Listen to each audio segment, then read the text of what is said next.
I know a man. I know of a man who is mentally deranged. I wouldn't even put him in the range of the intelligently insane. That's just because he fits at the lower extreme end of that scale.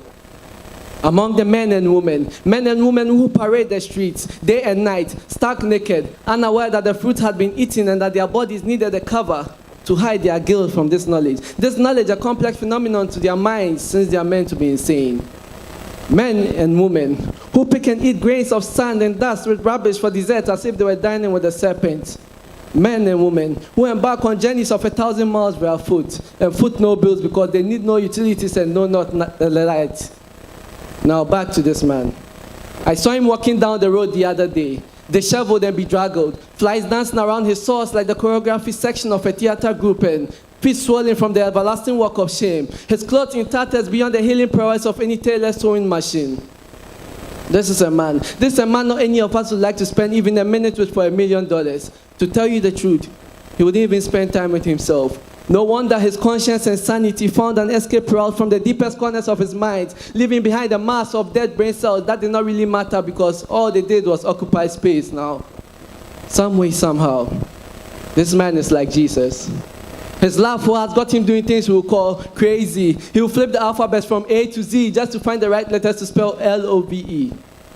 A wise man once defined insanity as doing the same thing over and over again and expecting different results. This irony of a wise man defining insanity is as messed up as the fact that he still loves us over and over again despite the mess we are. And this should send us the message that God is so rich in love and mercy that even though we're dead because of sin, he gave us life by raising Christ from the dead.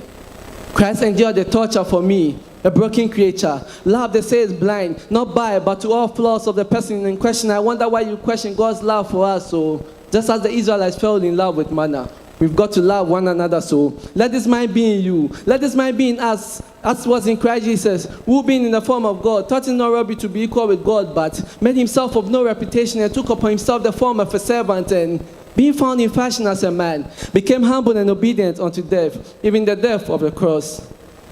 The picture being painted of an angry God ready to strike us down in the face of iniquity is nothing but a sketch of stick figures which found their way into an art gallery.